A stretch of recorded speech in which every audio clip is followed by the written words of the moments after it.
The year is 1716, and the waters of the West Indies shimmer under a relentless Caribbean sun. A lean brigantine cuts through turquoise swells, its decks cluttered with rope, casks, and men hardened by salt and gunpowder. Somewhere among them stands Edward Teach, a man who will soon become the most feared pirate in the Americas. Teach's origins are hazy. Most believe he was born around 1680 in Bristol, England, a bustling port where boys watched masts vanish over the horizon and dreamed of escape. Young Edward likely grew up hearing tales from sailors, fresh from the West Indies stories of storms, gold, and blood. If the sea called to him early, he answered. By the early 1700s, Europe was locked in Queen Anne's War. Many young Englishmen signed on as privateers, legal pirates, sanctioned to attack enemy ships. Records are scarce, but Teach almost certainly served among them, learning naval combat, boarding tactics, and the art of maneuvering under sail. Whether driven by patriotism or profit, the experience made him dangerous. When the war ended in 1713, the Crown's commissions vanished, leaving thousands of armed sailors jobless. Some returned home, many, unwilling to give up plunder, turned pirate. Teach found himself in the Caribbean, a web of islands and trade routes. Merchantmen carried sugar, tobacco, and rum-rich targets for those bold enough to take them. By now, he was tall and broad-shouldered, with a presence that filled a deck. He began to craft an image meant to terrify, a thick black beard reaching his chest, often braided with ribbons or slow-burning fuses. Smoke curling around his face in battle made him look like a phantom. His tactics were equally unnerving. Teach often sailed under a false flag, revealing the black flag only when close enough to strike. His ships carried more guns than their size suggested, and his crew drilled for speed and precision. Many targets surrendered without a fight. In 1716, Teach caught the attention of Benjamin Hornigold, one of the Caribbean's most successful pirates. Hornigold placed him in command of a captured sloop, fast, lightly built, perfect for chasing merchantmen. Teach began carving a name in the Bahamas, targeting ships whose cargo could be sold quickly in pirate-friendly ports like Nassau. Early successes came fast. One week it might be a French wine merchant bound for Havana. The next, a coastal trader heavy with salted fish and textiles. Teach proved adept not only at seizing ships, but turning loot into profit, dealing with corrupt officials and merchants willing to ignore the law. Every prize brought more men eager to sail under his command. The Caribbean was full of pirates, but few matched Teach's blend of showmanship, ruthlessness, and tactical skill. His name began to circulate, like a whispered warning. While he was not yet the infamous Blackbeard, the pieces were falling into place. Before we push further, now's the time to commit to this story. If you want to see how cunning and brutality carried him to the height of piracy, follow this series because the end of Edward Teach is as gripping as his rise. By late 1717, Teach's ambition was accelerating. He was taking bigger prizes and testing how far he could push before a crew would break. Each capture added to his fleet's power, and his reputation darkened. In port, he walked with the swagger of a man even allies feared. On deck, his commands were sharp, his strategies precise, his ambitions boundless. In truth, the way Teach built himself wasn't so different from how powerful brands are made today. He understood that perception could be more valuable than reality. The difference was that instead of selling a product, he was selling fear on the high seas. And in that arena, Edward Teach was about to become unmatched. It is late November 1717, and the waters off the island of Martinique roll under a sky heavy with grey clouds. Out of the haze, a towering French merchantman appears, a slave ship named La Concorde, its hull weathered from months at sea, its crew weary from disease and heat. Closing in from the east is a sloop commanded by Edward Teach, now already feared in the Caribbean. With every shift of the wind, the distance shrinks, the hunter drawing nearer to his prey. La Concorde was no ordinary merchantman. She was large, built for endurance, and armed well enough to fend off smaller raiders. But her crew had been ravaged by sickness on the Middle Passage, leaving her vulnerable. Teach, with a fast and well-armed vessel, seized the advantage. His men boarded swiftly, muskets cracking, and cutlasses flashing. Resistance was brief. The French captain surrendered, and Teach claimed the ship as his own prize. This was more than a victory, it was a turning point. La Concorde offered size, strength, and the kind of presence that could intimidate before a shot was fired. Teach ordered her taken to a hidden inlet, where carpenters and gunners worked for weeks, stripping her of unnecessary weight and reinforcing her decks. Into her broad hull, they fitted over 40 cannon, an armament unheard of for a pirate ship. The masts were rigged for speed, the holds cleared for loot and provisions. When she emerged, she was no longer La Concorde. She was Queen Anne's Revenge, a name that invoked both nostalgia for the recently ended war and a hint of rebellion against the crown. From her high quarterdeck, Teach could now command not just the chase, but the terms of any fight. Against most merchantmen, the mere sight of her would be enough to force a surrender. With his new flagship, Teach began to weave a loose but potent network of alliances. He maintained ties with Benjamin Hornigold, though Hornigold's reluctance to attack English ships soon caused their paths to diverge. He drew in men like Israel Hands, a skilled and loyal lieutenant, and forged partnerships with other captains whose smaller vessels could scout, harry, and corner targets for the Queen Anne's Revenge to finish. These fleets were temporary by nature. Pirates were as quick to part ways as to join forces, but, when united under Teach's command, they were a force the Caribbean feared. His raids grew bolder. Off the coasts of St. Vincent and Grenada, he targeted ships heavy with sugar and indigo, commodities that fetched high prices in any port willing to deal in stolen goods. Off the Bahamas, he intercepted sloops carrying goods between the islands, stripping them of cargo before letting them go. In some cases, he took ships intact, adding them to his growing flotilla. At times, his fleet swelled to 4 or 5 vessels, an intimidating sight on the horizon. Teach's tactics were evolving with his firepower. The Queen Anne's Revenge could unleash devastating broadsides, but he often relied on reputation as his first weapon. A merchant captain who spotted her looming shaped black hull, tall masts, and rows of cannon knew that resistance meant ruin. This fear allowed Teach to take valuable prizes with minimal bloodshed, preserving his crew and ships for the next strike. In every port where pirates gathered, tales of his exploits spread. Sailors whispered of a captain who could blockade harbors, who commanded a ship as strong as any Navy frigate, who appeared from nowhere and vanished just as quickly. His image, smoke curling from his beard, eyes glinting under a wide-brimmed hat, was becoming legend. But those who knew him personally described a man who could be calculating, even patient, when it served his goals. He was not a mindless brute. He was building something larger than himself.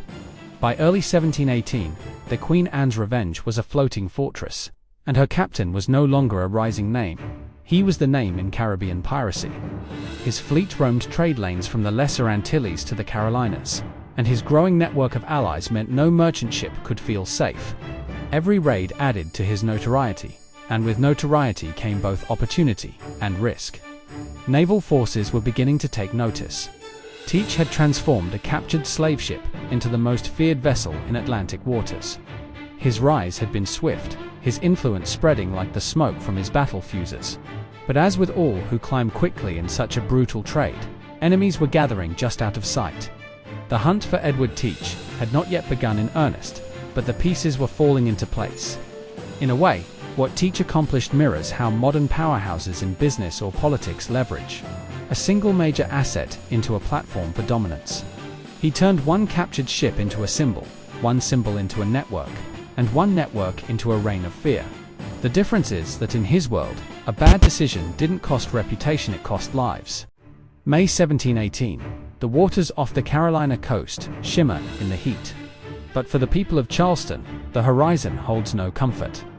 Just beyond the harbor mouth, the unmistakable silhouette of the Queen Anne's Revenge looms, her black hull, towering masts, and rows of cannon, an unspoken warning. Around her, smaller pirate sloops drift like wolves circling a pen. Edward Teach, now fully known as Blackbeard, has brought his fleet north for a reason. Charleston was no sleepy port. It was one of the busiest harbors in the American colonies, a hub for trade between England, the West Indies, and the mainland. Merchant ships constantly came and went, carrying everything from rice and indigo to European goods and enslaved Africans. Teach knew that, by blocking Charleston's harbor, he could choke off this lifeline and make demands that would be impossible to ignore. His target wasn't random, it was a show of force aimed at both profit and prestige. The blockade began quietly at first. Blackbeard's ships anchored just far enough offshore to catch any vessel trying to slip in or out. Over the days that followed, his men seized every ship they spotted, 9 in all, herding the captured crews and passengers aboard his flagship. The prisoners included prominent citizens and even members of the colonial government, their fates now tied to the pirate captain's whims. From the deck of the Queen Anne's Revenge, Blackbeard sent word to Charleston's governor with a demand that puzzled many. He wanted medicine, not gold, not weapons medicine, specifically. He requested a chest of remedies for his crew, who were reportedly suffering from syphilis and other ailments common among sailors. It was an unusual ransom, but it spoke to the realities of life at sea. Even the most feared pirate in the Americas needed supplies that only a major port could provide. Inside the city, panic spread. Merchants fretted over goods stuck in the harbor. Families of the captured passengers pleaded for action. Rumors raced through the streets. Some said Blackbeard meant to burn the town, others that he planned to execute his prisoners one by one if his demands weren't met. The governor, Robert Johnson, had little choice. Negotiations began, each day stretching the blockade further and deepening the sense of dread. For nearly a week, Charleston sat in limbo, its harbor sealed by pirate guns. Blackbeard's men roamed their captured ships, stripping them of valuables, while keeping the prisoners close. The Queen Anne's Revenge anchored like a dark sentinel at the harbor entrance, her cannons trained on any vessel that dared to test her. It was a calculated display, no shots fired, but every move underscored who held the power. This is where the genius of Blackbeard's method becomes clear.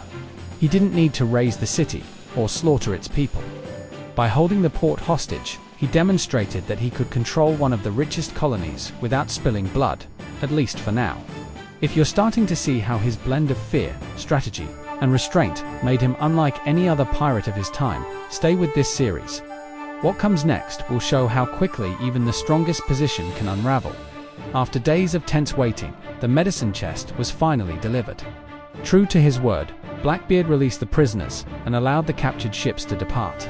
Not a single cannonball struck the city's defenses, not a single life was taken in the exchange. For Charleston's residents, it must have felt like waking from a nightmare. For Blackbeard, it was proof that intimidation could be more profitable than outright destruction. Sailing away from Charleston, his fleet was heavier with supplies and richer in reputation. Word of the blockade spread along the coast and across the Atlantic, adding a fresh chapter to the Blackbeard legend. He had shown that he could bottle up an entire colony at will and walk away when it suited him. But such boldness also ensured that colonial authorities and the Royal Navy would begin looking for ways to end his reign. In the end, the Charleston Blockade wasn't just about medicine. It was about power, about showing every captain, merchant, and governor from the Caribbean to the Carolinas that Blackbeard's reach could extend anywhere. It's a tactic not unlike modern power plays in business or politics. Control the critical choke point, and you control everything that flows through it. The difference is, Blackbeard's stage was the open sea, and the stakes were measured not in market share, but in lives and freedom. Summer 1718. The salt marshes of North Carolina shimmer in the humid air, their still waters broken only by the slow drift of a sloop easing toward shore. Edward Teach stands on deck, his black beard neatly combed, the smoke and battle flourishes gone. The man approaching the docks at Bath is not the terror of the Caribbean, at least not today. He is here as a supplicant, seeking a meeting with Governor Charles Eden, the colony's highest authority. Just weeks earlier, Blackbeard's Queen Anne's Revenge had run aground near Beaufort Inlet, breaking her back on a sandbar. The loss of his flagship was a blow, but not the end. With a smaller sloop and a loyal corps of men, Teach sailed upriver to Bath, a quiet colonial settlement far from the reach of most naval patrols. Here, he sought to make use of King George's recent offer, the royal pardon for pirates who surrendered before a set deadline. Governor Eden welcomed him. The pardon was meant to bring notorious figures back into the fold, restoring order to trade routes without the cost of warships and battles. Teach presented himself as a man ready to retire from piracy, to settle among the colonists as a legitimate citizen. Witnesses later claimed he was charming, even disarming, during the meeting. The pardon was granted, wiping his record clean on paper, at least. But the line between law and lawlessness was thin in the colonies, and Bath was no stranger to quiet arrangements. Rumors began to spread almost immediately. Some claimed Governor Eden and other officials turned a blind eye to Blackbeard's activities in exchange for a share of the spoils. Others whispered that the pirate had used the pardon not as an end, but as a shield cover to continue raiding while enjoying legal protection at home. Teach kept a low profile in Bath, buying a house and appearing in public without the theatrical menace that had made him famous. Yet small, fast ships were still seen slipping in and out of nearby inlets under his control. Captains who vanished along the Carolina coast often reported being taken by men they swore sailed with Blackbeard, though no official link was ever proven. If true, it was a masterstroke piracy hidden in plain sight, cloaked by the governor's own seal. Meanwhile, his ties to former allies began to fray. The loose pirate confederations he had once led scattered after the loss of the Queen Anne's Revenge. Men like Charles Vane and Calico Jack Rackham continued their own raids, but Blackbeard's ambitions seemed to be shifting. Whether it was self-preservation, a calculated withdrawal, or a plan to keep the richest prizes for himself, the effect was the same. The once feared fleet dissolved into isolated ships, each captain fending for his own survival. For the people of Bath, his presence was a mix of intrigue and unease. Here was a man who had blockaded Charleston, now walking their streets as if he had always belonged. Some saw him as a reformed figure, proof that even the most infamous could change. Others suspected the quiet was just an illusion, a pause between storms. If you've been following this series, you can see the tension building. A man like Teach could never truly vanish into colonial life without leaving a wake. And the next chapter of his story proves just how quickly old habits and old enemies can catch up. By autumn, the rumors had waked. Ships were still going missing, and goods believed stolen were turning up in pirate-friendly markets. Blackbeard's connections to other pirates had thinned, but his grip on his immediate waters remained tight. With fewer eyes to share the spoils, the profits, if they were still flowing, were his alone. It was a dangerous balance. The pardon gave him legal shelter in North Carolina, but every whispered accusation, every report of a sloop matching his description, eroded that safety. Colonial leaders in neighboring Virginia, less inclined to tolerate him, began to see him not as a retired figure, but as a renewed threat. And for a man who had once commanded the Caribbean's most feared ship, the idea of living quietly seemed less and less believable. In the modern world, we might call this a pivotal shift from the spotlight to a more discreet, behind-the-scenes role. But for Blackbeard, the stakes weren't quarterly profits or public perception. They were life and death, freedom or the gallows. And as events would soon prove, it's far harder to disappear when your shadow stretches from one end of the coast to the other. November 1718. The low winter sun casts a pale light over the James River. As a small group of officers gathers in Williamsburg, capital of the Virginia colony, Governor Alexander Spotswood sits at the head of the table, his expression sharp. Reports from the Carolina coast have confirmed what many suspected. Edward Teach, pardoned pirate or not, is still active. Merchants are losing ships, trade is threatened, and patience is running thin. Spotswood makes his decision. This will not be handled with letters and petitions. It will be handled with steel. The order he gives is bold, even questionable.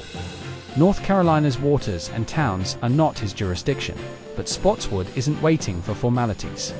He quietly commissions a strike into another colony's territory, choosing men he believes can end Blackbeard for good. At the center of the plan is Lieutenant Robert Maynard of the Royal Navy, a young but capable officer with a reputation for discipline and grit. Maynard is given two small sloops, the Ranger and the Jane, stripped of heavy cannon so they can navigate the treacherous shoals of the Outer Banks. Instead, his crews are armed for close combat muskets, pistols, and cutlasses because this mission isn't about long-range bombardment. It's about boarding and ending the fight face to face. Officially, it's a patrol against piracy. In reality, it's a manhunt. The journey south is not easy. The Outer Banks are a labyrinth of narrow channels, hidden sandbars, and constantly shifting tides. The water is shallow in places where it seems deep, and deep where it appears calm. Maynard's men must follow local pilots who know the twisting inlets, steering carefully to avoid running aground. Each day brings them closer to Ocracoke Inlet, a sheltered anchorage where intelligence suggests Blackbeard is lying low. Ocracoke is a pirate's haven remote, ringed by marsh and sand, with enough depth for a sloop but too tricky for larger warships. From here, Blackbeard can watch the horizon for days, unbothered by most pursuers. It's a place to rest, careen a ship, or meet with allies. But it's also a trap if the wrong ships come calling. By late November, Maynard's sloops approach under cover of darkness, sails trimmed to keep noise low. The plan is simple: catch Blackbeard before he has time to slip through the maze of channels. If they can pin him inside the inlet, his escape routes vanish. The men keep to their stations, scanning the black water for any sign of masts against the stars. It's a calculated gamble. Blackbeard may have allies nearby, or he may already know they're coming. If the pirate's crew spots them too soon, he could scatter into the shallows and disappear. But Maynard is counting on surprise and on the fact that Ocracoke, for all its concealment, is also a bottleneck. You can feel the tension here, building toward the inevitable clash. As night turns toward dawn, Maynard's men prepare for whatever waits inside the inlet. Muskets are loaded, cutlasses sharpened. Every man knows they may face the most feared pirate in the Americas before the sun is high. The tide is rising, giving them the depth they need to slip in quietly.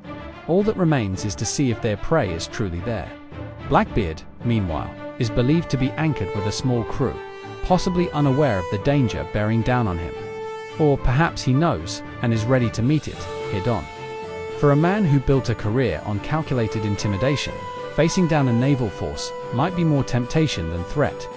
The inlet is quiet for now, but soon, the water will boil with smoke and steel. In the modern world, this kind of operation might be compared to a high-stakes raid against a criminal kingpin planned in secrecy, executed with precision, and aimed at a figure whose capture would send a message to all who follow his path. For Spotswood, it's more than justice. It's a chance to prove that even the most untouchable pirate can be brought down. November 22nd, 1718. Morning mist hangs low over Ocracoke Inlet, softening the outlines of the anchored sloop where Edward Teach and his men prepare for the day. The air is calm, the tide running gently out toward the open sea. Then, from the inlet's mouth, sails appear to Royal Navy sloops, their decks crowded with armed men. Lieutenant Robert Maynard has arrived. Blackbeard spots them almost at once. His crew moves quickly, hauling anchor and readying muskets. The inlet is narrow, giving little room to maneuver, but Teach wastes no time. His sloop swings broadside and fires the first volley, cannon smoke rolling across the water. Maynard's ships take the hit, splintered wood flying, but keep advancing. The channel's shallow sandbars force the fight into close quarters. One of Maynard's sloops runs aground briefly, but the Jane, with Maynard aboard, presses forward. Another blast from Blackbeard's guns tears into her hull, killing and wounding men on deck. Maynard orders most of his crew below to make it seem the ship is crippled. The ruse works. Blackbeard sees what looks like an easy prize and closes the distance to board. As the pirate sloop comes alongside, Maynard's hidden men burst up from below, pistols firing. Grappling hooks bite into railings, and the decks erupt into chaos. The clash is brutal, cutlasses flashing, muskets thundering at point-blank range, shouts, and the smell of powder filling the morning air. In the center of it, Blackbeard and Maynard meet face to face. Accounts say Teach fought like a man possessed. He fired pistols until they were empty, slashed with his cutlass, and kept coming despite wounds that would have dropped most men. Witnesses later counted at least 5 gunshot wounds and more than 20 cuts and stabs before he finally fell, bleeding out on the deck. Even then, some swore his body took a moment to collapse, as if refusing to give the satisfaction of an easy death. With the fight over, Maynard ordered Blackbeard's head severed and hung from the Jane's bowsprit, grim trophy meant to prove the mission's success and to send a warning to every pirate along the coast. The rest of his body was thrown into the inlet. Local law quickly claimed it swam around the ship 3 times before sinking, a final act of defiance from the man who had ruled the waves through fear. The victory was swift, but the legend grew even faster. In taverns from London to the Caribbean, stories of Blackbeard's last stand became larger than life. Some said he was a devil who could not be killed by mortal means. Others, that his treasure was still hidden somewhere along the coast, marked only by curses and ghostly lights. Ocracoke Inlet itself became part of the mythology and quiet nights.